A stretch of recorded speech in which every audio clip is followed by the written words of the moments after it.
అసలు ఈ back pain ఎందుకు వస్తుంది? దీనికి కారణాలు ఏంటంటే సెడెంటరీ లైఫ్ స్టైల్ అంటే ఎక్కువ ఎక్సర్సైజ్లు చేయకపోవడం, ఒకటే దగ్గర స్థిరంగా కూర్చొని ఉండడము, బరువు పెంచుకోవడము, ఎముకలు వీక్ అవ్వడం వల్ల, వాటి వల్ల అలా కూర్చొని ఉండడం వల్ల ఉండే కండరాలన్నిట్లో కూడా బలం పోతుంది. సో ఎముక మీద ఎముక అలా మన వెనుపూసలో 33 ఎముకలు ఉంటాయండి. సో ఈ ఎముకలన్నీ ఏంటంటే ఆ పొజిషన్ లో అలా ఉంటాయండి. సో ఈ ఎముకని కదిలించాల్సిన పని ఈ కండరాలు. ఈ వెన్ను అరిగింది లేదా ఈ డిస్క్ స్పేస్ తగ్గింది, ఈ గ్యాప్ తగ్గిపోయింది అనేది లాస్ట్ స్టేజ్ ప్రాబ్లం అన్నమాట. అంటే ఆ స్టేజ్ వరకు రావాలి అంటే ఎంతో. సో మీరు గమనిస్తే డిస్క్ పని ఏంటంటే వెన్నుపూసని ముందుకి వెనక్కి సైడ్కి జరిపే జెల్ లాంటి పదార్థం. ఆ అడ్డదిడ్డంగా బరువులు పడ్డాయి అనుకోండి వెన్నుపూస మీద, అప్పుడు ఏమైతుంది అంటే మెల్లగా గమనిస్తే మీరు ఈ డిస్క్ అనేది బల్జ్ అవ్వచ్చు. ఈ డిస్క్ అనేది ఎప్పుడైతే బల్జ్ అవుతుందో వైటమిన్ D3 డెఫిషియన్సీ కూడా వన్ ఆఫ్ ద రీజన్ ఈ బ్యాక్ పెయిన్ కి అంటారు. అది ఎంతవరకు వాస్తవం sir? So vitamin D deficiency వల్ల కాల్షియం అబ్జార్ప్షన్ తగ్గుతుందండి, కాల్షియం డిపాజిషన్ కూడా తగ్గుతుంది. అంటే ఎముకలో కూర్చోవాల్సిన మోతాదులో కాల్షియం కూర్చోదు. సో కూర్చోనందువల్ల మనం సాధారణంగా నిర్లక్ష్యం చేస్తాం. ఎందుకు? చిన్న ప్రాబ్లమే కాబట్టి చిన్న టాబ్లెట్ వేసుకుంటే సరిపోయింది. సో ఈ టాబ్లెట్ అనేది ఎంత అందుబాటులో మెడికల్ షాప్కి వెళ్ళి తీసుకోవచ్చు. సో ఈ విధంగా ఏంటంటే మనం ఇప్పటికిప్పుడు ఈ నొప్పిని అణిచివేస్తే సరిపోతుంది, నా పనులు జరగాలి. Welcome to Suman TV. నేను మీ సుబ్రహ్మణ్యం. ఇప్పుడు ఇండియాలో యంగర్ పాపులేషన్ అంటే ఒక 40 సంవత్సరాలు లేదా 30 సంవత్సరాలు కూడా ఒక 40 సంవత్సరాలు దాటినటువంటి వ్యక్తుల్లో ప్రతి ఒక్క మనిషికి జీవితంలో ఏదో ఒక సమయంలో వెన్ను నొప్పి అనేది ఖచ్చితంగా వచ్చి తీరుతుంది. బ్యాక్ పెయిన్ అంటాం మనం. ఇది ప్రత్యేకించి వర్కింగ్ క్లాస్ పీపుల్ అంటే పనిచేసే వాళ్ళలో, సాఫ్ట్వేర్ ఉద్యోగం కావచ్చు, ఏదైనా ఒక డాక్టర్ పని కావచ్చు, ఇంజనీర్ పని కావచ్చు, ఏదైనా ఒక ఆఫీసులో కూర్చొని చేసే పని కావచ్చు, ఎవరికైనా సరే ఒక్కసారి బ్యాక్ పెయిన్ వచ్చింది అని అంటే వాళ్ళ పనిలో వాళ్ళు కాన్సన్ట్రేట్ చేయలేరు, వాళ్ళు డిప్రెషన్ లో పడిపోతారు. సో ఇలాంటి బ్యాక్ పెయిన్స్ ఫస్ట్ ఎందుకు వస్తాయి, వస్తే వాటి గురించి తీసుకోవాల్సిన జాగ్రత్తల గురించి మాట్లాడడానికి మనతో పాటు ఈరోజు doctor Vivekananda Bhimisetti, senior and ప్రముఖ orthopaedic surgeon, core orthopaedic and ENT clinic, Motinagar, Hyderabad లో ఉన్నారు. సార్ మనతో పాటు ఉన్నారు. సార్ని అడిగి తెలుసుకుందాం. Hello sir. నమస్కారం సార్. నమస్తే అండి. సార్, ఇప్పుడు మీ ఎక్స్పీరియన్స్ లో ఎన్ని రోజుల నుంచి మీరు ఆర్థోపెడిక్ సర్జన్ గా ఎంతో మందిని చూసుంటారు. యాక్చువల్గా అసలు ఈ బ్యాక్ పెయిన్ ఎందుకు వస్తుంది సార్? సో బ్యాక్ పెయిన్ అనేది చాలా చాలా బ్రాడ్ టాపిక్ అండి, చాలా పెద్ద టాపిక్. Okay sir. సో ఈ బ్యాక్ పెయిన్ అనేది పూర్వము 60 దాటితేనే లేదా 70 దాటితే వచ్చే సందర్భాలు ఇంతకుముందు ఉంది. Okay sir. ఒకప్పుడు అంటే నేను 30-40 సంవత్సరాల కిందట. సో ఇప్పుడు ఏమైపోయిందంటే లైఫ్ స్టైల్ వల్ల 20 నుంచి 30 వయసు వాళ్ళల్లో విపరీతంగా పెరిగిపోయింది వెన్ను నొప్పి, నడుము నొప్పి. సో ఈ 20, 30, 40 సంవత్సరాలలో ఎప్పుడూ లేనంత విధంగా లాస్ట్ ఒక 10-15 సంవత్సరాల్లో విపరీతంగా పెరిగిపోయిందండి. సో దీనికి కారణాలు ఏంటంటే నంబర్ 1 కారణము సెడెంటరీ లైఫ్ స్టైల్ అంటాం. అంటే ఎక్కువ ఎక్సర్సైజ్లు చేయకపోవడం, ఒకటే దగ్గర స్థిరంగా కూర్చొని ఉండడము, బరువు పెంచుకోవడము, వాటి వల్ల బ్యాక్ పెయిన్ వచ్చే అవకాశం ఉంటుంది. Okay sir. ఓకే. రెండోది ఎముకలు వీక్ అవ్వడం వల్ల, ఎందుకు సరిగా ఎక్సర్సైజ్ చేయనందుకు మళ్ళీ ఆ ఎముకల్లో కాల్షియం డిపాజిషన్ తగ్గిపోయి పోషకాహారం లేకపోవడం వల్ల ఆస్టియోపోరోసిస్ అనేది ఒకటి డెవలప్ అవుతుంది, దాంతో బ్యాక్ పెయిన్ రావచ్చు. సో ఈ లైఫ్ స్టైల్ రిలేటెడ్ ఇష్యూస్ వల్ల, లైఫ్ స్టైల్ కి సంబంధించిన ఈ ప్రాబ్లమ్స్ వల్ల సాధారణంగా బ్యాక్ పెయిన్ వస్తుంది.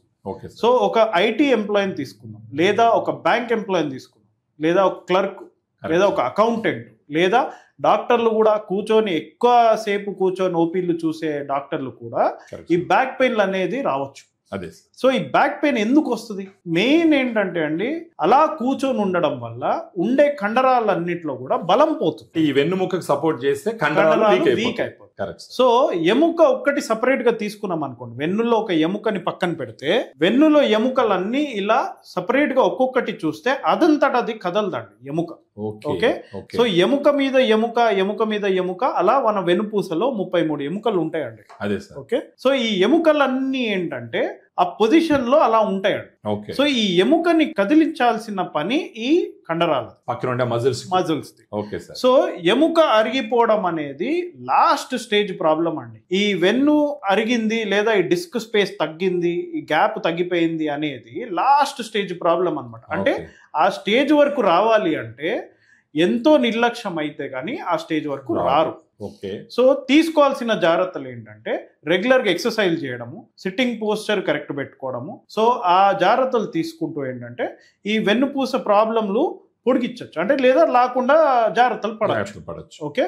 సో మెయిన్గా ఏంటంటే ఈ బరువు అనేది ఈ ఎముకల మీద అడ్డదిడ్డంగా పడడం వల్ల మెల్లమెల్లగా డిస్క్ అనేది బల్జ్ అవుతుంది. సో ఈ ఎముక మధ్యలో ఉన్న ఈ పదార్థాన్ని డిస్క్ అంటామంట. సో మీరు గమనిస్తే డిస్క్ పని ఏంటంటే వెన్నుపూసని ముందుకి వెనక్కి సైడ్ కి జరిపే జెల్ లాంటి పదార్థం.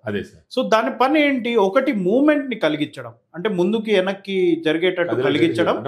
ఇంకోటి షాక్ అబ్జార్బర్, అంటే మీరు దూకినప్పుడు నడిచేటప్పుడు ఆ షాక్ అబ్జార్బర్ లాగా ఉంటుంది. సో ఇప్పుడు ఆ అడ్డదిడ్డంగా బరువులు పడ్డాయి అనుకోండి వెన్నుపూస మీద, అప్పుడు ఏమైతుంది అంటే మెల్లగా గమనిస్తే మీరు ఈ డిస్క్ అనేది బల్జ్ అవ్వచ్చు. ఈ పక్క కూడా వచ్చింది సార్, కరెక్ట్. ఈ డిస్క్ అనేది ఎప్పుడైతే బల్జ్ అవుతుందో ఈ నరాన్ని ప్రెస్ చేస్తుంది, పక్క నుంచి వచ్చే నరం, అప్పుడు నొప్పి వస్తుంది. సో సాధారణంగా ఏంటంటే ఈ ప్రతి లెవెల్లో 2 నరాలు వస్తాయండి, లెఫ్ట్ కి రైట్ కి 2 నరాలు వస్తాయి. సో ఒకటి లెఫ్ట్ సైడ్ కి సప్లై చేస్తే రైట్ సైడ్ కి సప్లై, కరెంట్ తీగల్లాగా. ఇది కాళ్ళకు పోయేటివే సార్ ఇవి? కాళ్ళకైనా మెడకైనా, మెడలో అయితే చేతులకి వెళ్తాయండి, మన నడుములో అనుకోండి కాళ్ళకి.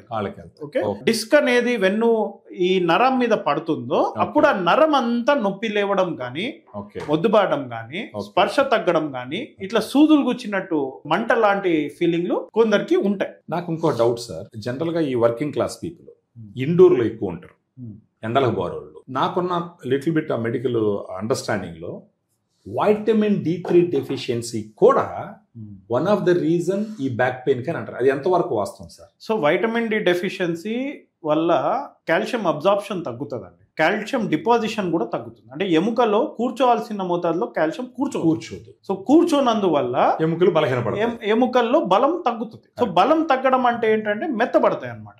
సో ఆ కండిషన్ ని ఆస్టియోమలేషియా అంటారు. ఓకే. ఎముకలు మెత్తబడ్డం కేవలం విటమిన్ డి డెఫిషియన్సీ వల్ల, సాఫ్ట్ బోన్స్. సో న్యాచురల్లీ ఎముకలు మెత్తబడుతున్నాయి అనుకోండి, ఎముక నొప్పి రావచ్చు. సో ఈ ఆస్టియోమలేషియా అనేది వెన్నుపూసలో చాలా ఎఫెక్ట్ అవుతుంది. అంటే ఒక విటమిన్ డి లెవెల్ కరెక్ట్ గా మెయింటైన్ చేసుకోవాల్సిన అవసరం ఉంది. దీని తర్వాత సార్ ఇప్పుడు ఈ ఇండోర్ గా పనిచేసే వాళ్ళు, పెద్దగా ఫిజికల్ యాక్టివిటీ లేకుండా ఉండేవాళ్ళు, వాళ్ళల్లో బ్యాక్ పెయిన్ రాకుండా వాళ్ళు చేయగలిగినటువంటి ప్రయత్నాలు ఏమైనా ఉన్నాయా సార్? రెగ్యులర్గా ఎక్సర్సైజ్ చేయాలండి. ఒక రోజు మర్చిపోయినా ఇంకో రోజు. సో మనం బ్రేక్ఫాస్ట్ చేసామా, బ్రష్ చేసామా అన్న తీరులో ఎక్సర్సైజ్ కూడా చేయాలి. ఎందుకంటే ఇవన్నీ ప్రివెంటబుల్ ప్రాబ్లమ్స్, ఇవన్నీ రోగాలు కాదు. సో నేను అన్నట్టు 90-95% మన చేతుల్లో మనం చేసుకునే లైఫ్ స్టైల్ చేంజెస్, అలవాట్లు మార్పిడి, వాటిల్లోనే మనం ఈ 90% పైనే ఈ రోగాలు రాకుండా చూసుకోవచ్చు. నడుము నొప్పులు కూడా. సో ఇప్పుడు ఐటీ జాబ్ కానీ లేదా క్లర్కల్ జాబ్స్ మనం అనుకున్నవి జాబ్స్ లో ఏంటంటే ఎక్కువసేపు కూర్చోవాల్సిన అవసరం ఉన్న వాళ్ళలో, ఫర్ ఎగ్జాంపుల్ ఒక డాక్టర్ ఉన్నాడు, ఎక్కువ ఎక్సర్సైజ్ ఆపరేషన్లు చేస్తాడు, తిరుగుతూ ఉంటారు, లేదా ఒక స్పోర్ట్స్ పర్సన్ ఉన్నాడు, లేదా ఒక కిరాణా షాప్ అబ్బాయి ఉన్నాడు, అటు ఇటు తిరుగుతూ ఉంటారు. సో వీళ్ళు కొద్దిగా నిర్లక్ష్యం చేసి ఎక్సర్సైజ్ చేయకపోయినా వాళ్ళ బాడీ తట్టుకుంటుంది. అలా ఎక్కువసేపు కూర్చోవాల్సిన వ్యక్తి ఉన్నాడు అనుకోండి, 8 గంటలు 10 గంటలు రోజు కూర్చోవాలని, వాళ్ళకి ఆప్షనే కాదు, ఖచ్చితంగా ఎక్సర్సైజ్లు చేయాల్సిందే. సో ఎక్సర్సైజ్లు అనేసరికి ఎలాంటివి? సో బ్యాక్ స్ట్రెంథనింగ్ ఎక్సర్సైజెస్ ఉంటాయి, నడుంకి సంబంధము, బ్యాక్ స్ట్రెంథనింగ్, కోర్ స్ట్రెంథనింగ్ అంటామండి. కోర్ మజిల్స్ అంటే మన కడుపుకి సంబంధం కండరాలు, మన వెన్నుపూసకి సంబంధం కండరాలు. సో వీటిని స్ట్రాంగ్ చేసుకోవాలి, వాటికి సంబంధం ఎక్సర్సైజ్. సో బరువులు ఎత్తాలి. ఈ విధంగా డెస్క్ జాబ్ చేసేవాళ్ళు లేదా సాఫ్ట్వేర్ జాబ్ చేసేవాళ్ళు, వాళ్ళ ఆహారపు అలవాట్లు అయితేమి, వాళ్ళ స్ట్రెస్ లెవెల్ అయితేమి, ఇవన్నీ కలిసి సర్వసాధారణంగా ఉండే సమస్య ఏంటంటే వాళ్ళు బరువు ఎక్కువ ఉంటారు. ఆ బరువుతో పాటు పెద్ద పెద్ద పొట్టలు వేసుకోవడం. ఈ బరువు ఎక్కువ ఉండడానికి ఈ పెద్ద పొట్టకి ఈ నడు నొప్పికి ఏమైనా సంబంధం ఉందా సార్? మెకానికల్ యాక్సిస్ అనేది ఒకటి ఉంటుందండి, నిలబడ్డప్పుడు స్పైన్ కి కూడా ఒక యాక్సిస్ ఉంటుంది. సో యాక్సిస్ అనేది పుట్టుక నుంచి ఒక మాదిరిగా ఉంటుందండి. సో అది మారకూడదు. సో ఎప్పుడైతే వెయిట్ షిఫ్ట్ అవుతుందో, ముందుకు కానీ వెనక్కి కానీ షిఫ్ట్ అయినప్పుడు ఆ యాక్సిస్ కూడా కొద్దిగా మారుతుంది. సో మారినప్పుడు ఒత్తిడి పడరాని చోట ఒత్తిడి ఎక్కువ పడుతుంది. ఆ పడిన చోట బరువుని తీసుకోవడానికి డిజైన్ అవ్వలేదు. సో పడరాని చోట పడినప్పుడు డ్యామేజ్ కూడా పెరుగుతూ ఉంటుంది. సో ఆ పరిస్థితిలోనే మనకి డిస్క్ బల్జులు రావడము, లేదంటే ఆ డిస్క్ అరిగిపోవడము, ఆ ఎముక అరిగిపోవడము, ఇవన్నీ జరుగుతూ ఉంటాయి. సో అందుకని బరువు అనేది కుదిరినంత తగ్గించుకోవాలండి, ఎందుకంటే దాని ఎఫెక్ట్ డైరెక్ట్ గా స్పైన్ మీద పడుతుంది. ఎందుకంటే మొత్తం కాపాడేది మనకు ఆకారాన్ని ఇచ్చేదే వెన్నుముక కాబట్టి. సార్ ఇంకొక విషయం సార్, ప్రస్తుతం అన్న white collar jobs, corporate jobs ఏదైతుకున్నా సరే ఈ రోజుల్లో జనాలు ఏంటంటే కార్లు కొనేసి, ఇళ్ళు కొనేసి, ఈఎంఐలు పెట్టుకునేసి, ఆ తర్వాత జాబ్లో చిన్న సమస్య వచ్చినా కూడా చెప్పుకోలేక, ఈ ప్రెషర్ వల్ల నచ్చినా నచ్చకపోయినా అక్కడ పని చేస్తూ, ఇది మొత్తం ఈ సైకిల్లో ఫుల్ స్ట్రెస్లో పడిపోతారు. డిప్రెషన్ కూడా ఉంటుంది. అయినా కానీ ఆఫీస్కు పోక తప్పదు, పోకపోతే జీతం రాకపోతే ఈఎంఐలు కట్టలేరు. ఇలాంటి కండిషన్లో ఉండే వాళ్ళకి మీరు ఇచ్చే సలహా ఏంటి సార్? సో మనం ఆల్రెడీ డిస్కస్ చేసినట్టు prevention is better than cure.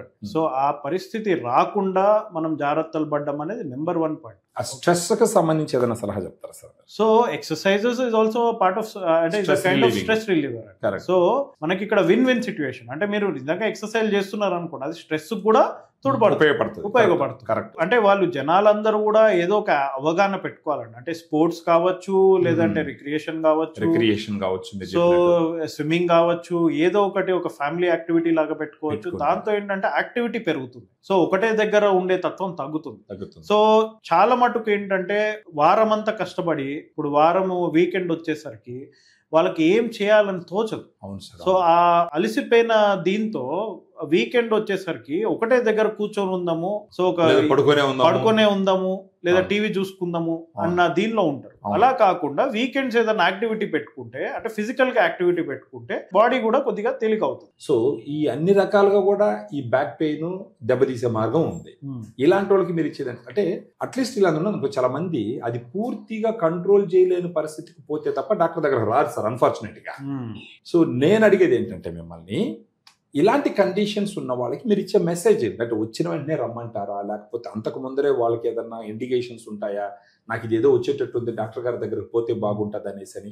ఎందుకంటే బ్యాక్ పెయిన్ అనేది వాళ్ళంతటా వాళ్ళు సాల్వ్ చేసుకునేది కాదు. అలాంటి వాళ్ళకి మీరు ఇచ్చే ఒక మంచి సలహా ఏంటి సార్? సో బ్యాక్ పెయిన్ వచ్చినప్పుడు, అంటే ఈ నడుము నొప్పి వచ్చినప్పుడు ఎవరు కూడా మీరు అన్నట్టు వెంటనే మా దగ్గరికి రారండి. నడుము నొప్పి అనేది సర్వసాధారణమైన ప్రాబ్లం, మీకైనా కావచ్చు, నాకైనా కావచ్చు. సో చిన్నగా ఉన్నప్పుడు ఏంటంటే మనం సాధారణంగా నిర్లక్ష్యం చేస్తాం. ఎందుకు? చిన్న ప్రాబ్లమే కాబట్టి చిన్న టాబ్లెట్ వేసుకుంటే సరిపోయింది. సో ఈ టాబ్లెట్ అనేది ఎంత అందుబాటులో మెడికల్ షాప్కి వెళ్ళి తీసుకోవచ్చు. సో ఈ విధంగా ఏంటంటే మనం ఇప్పటికిప్పుడు ఈ నొప్పిని అణిచివేస్తే సరిపోతుంది, నా పనులు జరగాలి అన్న ఆలోచనలో ఉన్నారు సార్, అన్న ఆలోచనలో ఉంటారు చాలా మంది.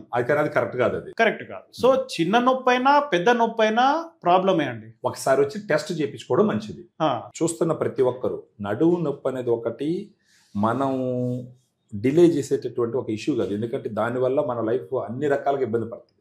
సో సార్ చెప్పినట్టు కంపల్సరీ నడువు నొప్పి వస్తే 2-3 రోజులు తగ్గకపోయినా కానీ వెంటనే సార్ దగ్గరకు వచ్చినా సరే, లేకపోతే మీకు ఇంకెవరైనా ఉన్నా అక్కడ పోయినా సరే మీరు ఒక క్లారిటీ వస్తుంది. అంతే కదా సార్? సో ఫైనల్గా ఒక 3-4 మాటలు సార్, ఒక 3-4 సెంటెన్స్లు అనుకోండి. ఈ back pain working class people రాకుండా చేయవలసినటువంటి 2 విషయాలు, నొప్పి వచ్చిందంటే తర్వాత చేయవలసినటువంటి 2 ఇమ్మీడియట్ విషయాలు 2 చెప్పండి సార్. రాకుండా చేయాల్సిన మొట్టమొదటి పని ఏంటంటే ఎక్సర్సైజ్ చేయడం. సో బరువులు ఎత్తడం కానివ్వండి, రన్నింగ్ కానివ్వండి, ఏదో ఒక విధంగా ఎక్సర్సైజ్ అనేది చేయాలి. రెండో విషయం ఏంటంటే ప్రొలాంగ్ ఎక్కువసేపు ఒకటే దగ్గర కూర్చునేది తగ్గించుకోవాలి. సో ఈ విధంగా ప్రాబ్లం పెరగకుండా జాగ్రత్తలు తీసుకోవాలి. ఇప్పుడు ఇవన్నీ అవగాహన లేక మనకు ప్రాబ్లం వచ్చేసింది అనుకుందాం. ఫస్ట్ చేయాల్సిన పని ఏంటంటే మీకు నొప్పి ఇనీషియల్గా వచ్చినా కూడా అప్పుడు కూడా మీరు చిన్న చిన్న ఎక్సర్సైజ్ అవి చేసుకొని గమనించవచ్చు. 1 వారమో 2 వారాలు తగ్గుతుందా పెరుగుతుందా. తగ్గుతుంది అనుకోండి, మనకి ప్రాబ్లం లేదు, అదే కంటిన్యూ చేస్తారు. ఒకవేళ తగ్గలేదు అనుకోండి, డెఫినెట్ గా ప్రాబ్లం అనేది బహుశా పెద్దగా ఉండొచ్చు, కన్సల్ట్ అవుతే better. Thank you sir, thank you. So మీరు చూసినారు కదా, బ్యాక్ పెయిన్ అనేది సర్వసాధారణం అయిపోయింది ఈ రోజుల్లో. ఒకసారి నడు నొప్పి వచ్చిందంటే నిర్లక్ష్యం చేసినారంటే మీ ఉద్యోగమే పోవచ్చు, లేదా మీ పర్సనల్ జీవితంలో సమస్యలే రావచ్చు. ఎట్టి పరిస్థితుల్లోనూ నడువు నొప్పి వచ్చింది అని అంటే ఇమ్మీడియట్గా ఇప్పుడు ఈ వీడియోలో ఉంటున్నటువంటి ఫోన్ నంబర్కి ఫోన్ చేసి డాక్టర్ దగ్గర అపాయింట్మెంట్ తీసుకొని వచ్చి డాక్టర్ గారిని కలిసి దానికి సంబంధించిన కంప్లీట్ డీటెయిల్స్ తీసుకొని తీసుకోవలసిన జాగ్రత్త కొంచెం ముందరగానే తీసుకున్నారంటే పెద్ద డ్యామేజ్ రాకుండా తొందరగా దాన్ని సాల్వ్ చేసుకొని ఫర్దర్గా కూడా మీరు చేసే జాబ్ని ఎఫిషియెంట్గా చేసుకోవచ్చు, మీ ఫ్యామిలీతో క్వాలిటీ టైం స్పెండ్ చేయొచ్చు. అన్ని రకాలుగా ఒక క్వాలిటీ లైఫ్ని లీడ్ చేసే అవకాశం ఉంటుంది అని డాక్టర్ గారు చెప్తున్నారు. So take care of your back and have a great future. Keep watching. Thank you very much.